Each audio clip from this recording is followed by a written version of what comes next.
Musaddiq ini merupakan nabi baru, gelarnya adalah Rasul Al-Masih Al-Mau'ud. Ya, Al-Mau'ud itu yang dijanjikan. Rasul yang banyak berjalan dan yang dijanjikan. Kemudian mengganti dua kalimat syahadat. Jadi syahadatnya ditukar. Yang asalnya asyhadu an la ilaha illallah wa asyhadu anna muhammadar rasulullah diganti asyhadu an la ilaha illallah wa asyhadu annal masih al-mau'ud rasulullah. Ganti. Aku bersaksi bahwa tidak ada Tuhan selain Allah dan Al-Masih Al-Mau'ud sebagai utusan Allah. Al-Masih Al-Mau'ud itu maksud adalah Musaddiq. Kemudian sholat 5 waktu tidak wajib. Ini enaknya, ya. Sholat 5 waktu tidak wajib. Mengapa? Sekarang sudah kembali menjadi periode Mekah, yang di sana tidak berlaku hukum Islam, Al-Quran dan Hadis. Jadi ketika periode Makkah, ketika Nabi di Makkah, belum ada sholat 5 waktu, belum ada. Sholatnya sholat malam. Ketika Nabi menjelang hijrah, baru ada perintah sholat. Puasa dan haji belum wajib dikerjakan. Kalau ingin berbicara khusus dengan Ahmad Musaddiq, maka harus mengeluarkan sedekah sebelum melakukan pembicaraan. Jadi kalau mau konsultasi harus siap uang. Ahmad Musaddiq berlaku semena-mena dalam mengartikan ayat Al-Quran. Contohnya kalimat aqimus sholat, tegakkan sholat, diganti dengan tegakkanlah aktivitas pengabdian kepada Allah. Ia pun mengartikan ayat atuz zakat, artinya tunaikan zakat, atau sebenarnya dia rubah tunaikan prinsip kemuliaan korban. Perkembangan aliran ini dianggap telah meresahkan umat Islam. Setelah melalui proses persidangan pengadilan negeri Jakarta Selatan menjatuhkan kepadanya hukuman 4 tahun penjara, terhitung dari tahun 2008 sampai dengan 2012 karena dia terbukti melanggar pasal tentang penodaan agama. Ya, hukumannya berapa? 4 tahun. Ya, pasalnya adalah penodaan agama, terbukti penodaan agama. Namun Ahmad Musaddiq dikenal memiliki para pengikut yang setia. Salah satu yang dicurigai sebagai penodaan Islamiyah adalah ormas Gavatar.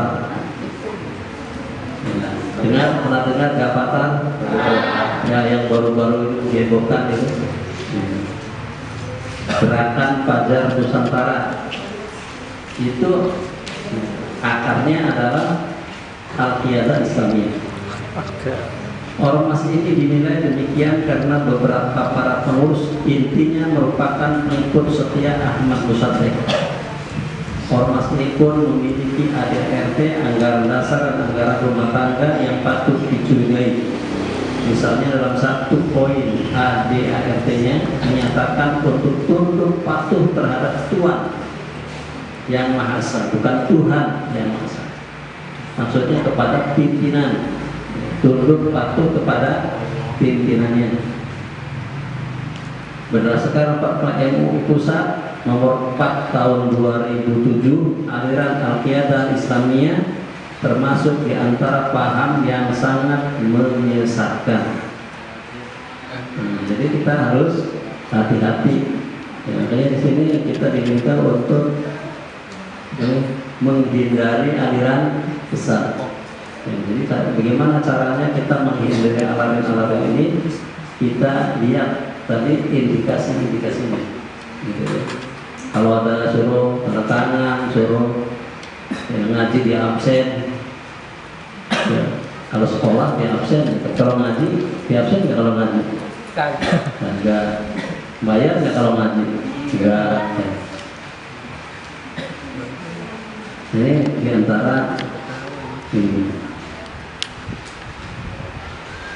Ya, kemudian berikutnya adalah Ahmadiyah. Pernah dengar Ahmadiyah? Pernah.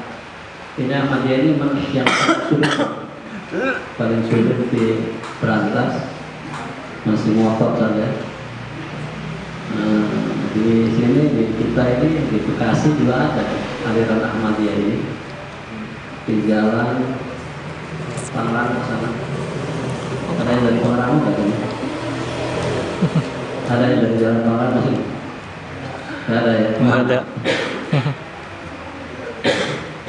Itu ada di situ. Itu di apa? Disegel, diapain, tetap jalan aja. Sejarah singkat, aliran Ahmadiyah adalah aliran yang mengikuti ajaran Mirza Ghulam Ahmad Al-Qadiani. Ahmadiyah berdiri pada tanggal 23 Maret 1889. Mirza Ghulam Ahmad sendiri lahir di Qadian, nama sebuah desa di India, pada tanggal 13 Februari 1875 dan meninggal pada 26 Mei 1908. Pada awalnya tahun 1882, Mirza Ghulam Ahmad mengaku sebagai mujaddid atau reformis.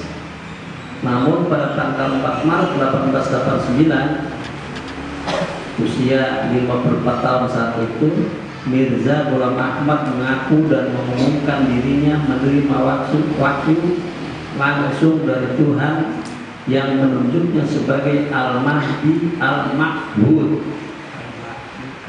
Imam Mahdi yang dijanjikan, dan agar umat Islam berbaiat kepadanya. Di tahun yang sama, tepatnya pada 23 Maret, Ghulam Ahmad menerima baiat 20 orang dari kota Ludhiana. Di antara mereka terdapat Hadrat Hakim Nuruddin yang telah menjadi Khalifah Al-Masih pertama, pimpinan tertinggi Ahmadiyah. Pada tahun 1890, Mirza Ghulam Ahmad membuat pengakuan yang lebih menghebohkan. Ia mengatakan selain sebagai Al-Mahdi, istilah Al-Mahdi ini sebenarnya keyakinan Syiah. Ia juga mengaku mendapat wahyu dari Allah yang menyatakan bahwa Nabi Isa yang dipercaya umat Islam dan umat Kristen bersemayam di langit sebenarnya telah wafat. Menurut Mirza Ghulam Ahmad, janji Allah untuk mengutus Nabi Isa kedua kalinya ke dunia diwujudkan dengan jalan menuntut dirinya sebagai Al-Masih Al-Mau'ud, Al-Masih yang dijanjikan. Ini Al-Mau'ud, ada Al-Ma'bud. Rujukan Allah terhadap Mirza Ghulam Ahmad tersebut menurutnya adalah wahyu sebagaimana termuat dalam kitab Tadhkirah yang berbunyi sebagai berikut. Al-Masih anak Maryam Rasulullah telah wafat. Sesuai dengan janji, engkau datang menyandang warna sifatnya. Janji Allah pasti akan genap. Ini ditukil dari kitab Tadhkirah milik mereka Ahmadiyah. Dengan pengakuan ini, maka menurut Ahmadiyah dalam diri Mirza Ghulam Ahmad terdapat dua personifikasi, yaitu Al-Masih yang dijanjikan dan Al-Mahdi yang dinantikan. Pada tahun 1901, Mirza Ghulam Ahmad mengaku dirinya diangkat oleh Allah sebagai Nabi dan Rasul. Pengakuan sebagai Nabi dan Rasul itu dapat dilihat dalam berbagai buku dan tulisan Mirza Ghulam Ahmad, baik dalam buku-buku karyanya sendiri maupun dalam tulisannya di berbagai media massa seperti surat kabar atau majalah. Itu Ahmadiyah Qadianiyah dan Ahmadiyah Lahore. Setelah Mirza Ghulam Ahmad meninggal, posisinya digantikan oleh Hakim Nuruddin Khalifah Al-Mahdi pertama. Setelah Hakim Nuruddin wafat, terjadi pertentangan politis antara Muhammad Ali dan Mirza Bashiruddin Mahmud Ahmad. Sebagian besar pengikut Ahmadiyah menunjuk Mirza Bashiruddin Mahmud Ahmad, putra Mirza Ghulam Ahmad, sebagai Khalifah Al-Masih kedua yang berkedudukan di Qadian. Sementara itu Muhammad Ali memisahkan diri dan membentuk Jamaah Ahmadiyah yang berpusat di Lahore. Sejak saat itu Ahmadiyah terpecah menjadi dua, yaitu Ahmadiyah Qadian yang disebut juga Jemaat Qadian, dan Ahmadiyah Lahore yang disebut juga Ahmadiyah Anjuman Syusoat Islam. Dalam ajaran Ahmadiyah Qadian dengan tegas meyakini bahwa Mirza Ghulam Ahmad selain sebagai Al-Mahdi dan Al-Masih adalah juga seorang nabi dan rasul. Ini dalam akidah Ahmadiyah Qadian. Sementara Ahmadiyah Lahore menyatakan hanya mengakui Mirza Ghulam Ahmad sebagai Al-Masih Al-Mahdi saja. Al-Masih Al-Mahdi Mujaddid dan Muhaddid. Jadi bukan nabi dan bukan rasul, itu perbedaannya. Kesamaan antara Ahmadiyah Qadian dan Ahmadiyah Lahore diantaranya sama-sama meyakini bahwa Mirza Ghulam Ahmad menerima wahyu dari Allah yang wajib diikuti oleh seluruh manusia. Nah, ini yang menjadikan akhirnya kedua-duanya sama-sama sesat, dan bahwa semua yang ditulisnya serta pengakuannya adalah kebenaran yang wajib diikuti oleh semua muslim. Ini sesatnya. Jadi setiap apa yang ditetapkan oleh Ghulam Ahmad itu harus diakui dan harus dikerjakan, dilaksanakan, wajib oleh setiap orang muslim. Kitab suci Ahmadiyah membaca Al-Quran.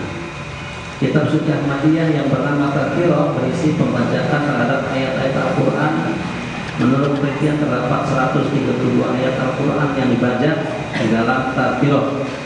Contohnya adalah Tadhkirah halaman 698-699, pembacaan terhadap surat Yasin ayat 1 sampai 3. Yasin innaka laminal mursalin ala siratal mustaqim. Ini terjemahannya, terjemahan Tadhkirah. Oh pemimpin sempurna, engkau Mirza, seorang dari rasul-rasul yang menempuh jalan yang betul. Itu dirubah Yasin, sebelumnya pemimpin sempurna. Inna kalam al-mursalin, ini yang K ini maksudnya adalah Mirza. Engkau Mirza termasuk rasul-rasul yang menempuh jalan yang betul. Mestinya innaka, ini K-nya kepada Nabi kita Muhammad Sallallahu Alaihi Wasallam, itu yang benar. Tapi dibaca.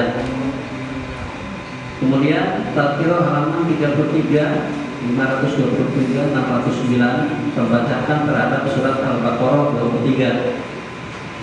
Kuntum fi raibin mimma nazalna 'ala al-qina fatu bi syifa'in min mithli. Ganti fatu bi syifa'in min mithli. Mana ada dalam Al-Qur'an yang bi syifa'in min mithli? Sudah ada. Adanya fatu bi suratin min, diganti dengan bi syifa'in. Dan jika kamu ragu terhadap apa yang kamu turunkan kepada hamba kami yaitu Mirza, maka datangkanlah dengan obat yang serupa dengannya.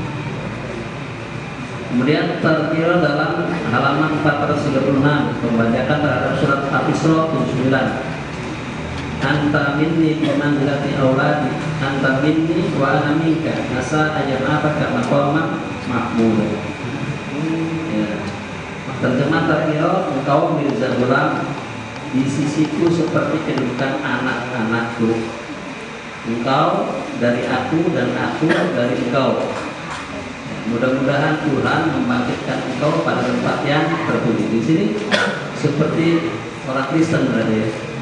Iya, jadi Ghulam Ahmad Mirza itu bagi Allah adalah Ghulam Mirza. Jadi anak-anakku, di sini seperti kedudukan anak-anakku.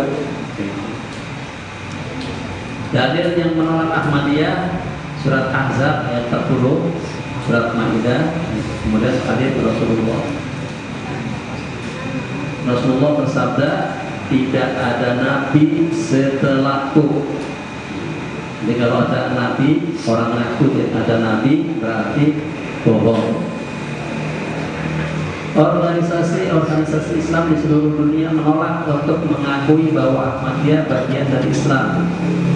Para ulama dari berbagai negeri Islam lain yang terdiri dari 144 organisasi Islam dan tergabung dalam organisasi Rabithah Alam Islami dalam keputusannya di Makkah Al-Munawwarah pada tahun 73 secara bulan ijma juga memfatwakan Ahmadiyah kelompok kafir keluar dari Islam.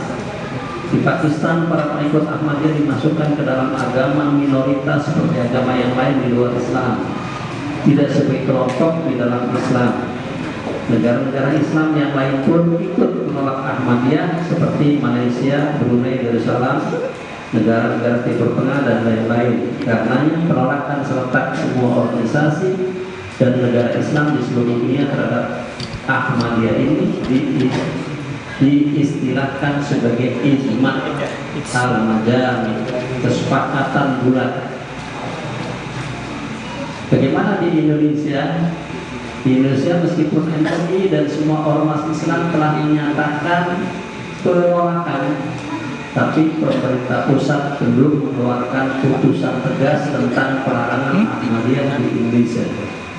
Beberapa kalangan menilai ketidaktegasan pemerintah ini dikarenakan ada intervensiasi yang menekan pemerintah untuk tidak mengeluarkan pelarangan. Di Bogor sendiri, mulanya Ahmadiyah akan mendirikan kantor pusatnya di Kecamatan Parung yang dinamakan sebagai Kampus Mubarak. Namun pada tahun 2005 lokasi tersebut ditutup karena diprotes oleh semua umat Islam di Bogor. Beberapa penganut Ahmadiyah masih ada di daerah-daerah pedesaan di Bogor, terutama desa Cisalada, Kecamatan Ciampea. Sebagian di antara mereka mengaku bahwa mereka menerima ajaran Ahmadiyah secara turun-temurun dari kakek-kakeknya. Hanya sedikit di antara mereka yang bisa diajak untuk masuk Islam, karena dalam Ahmadiyah tersedia banyak fasilitas dan kemudahan dari organisasi Ahmadiyah yang bergerak di Inggris. Wallahu a'lam. MUI telah memfatwakan sesat aliran Ahmadiyah ini sejak musyawarah nasional MUI pusat pada tahun 80 yang kemudian dilakukan melalui rapat kerja nasional pada tahun 84 untuk mempertegas fatwa tersebut melalui sidang fatwa MUI pusat nomor 11 Munas 7 MUI 15 2005. MUI pusat menegaskan kembali bahwa Ahmadiyah merupakan aliran yang sesat dan menyesatkan. Ya.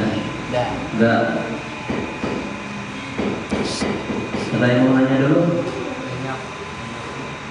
Ada yang mau nanya?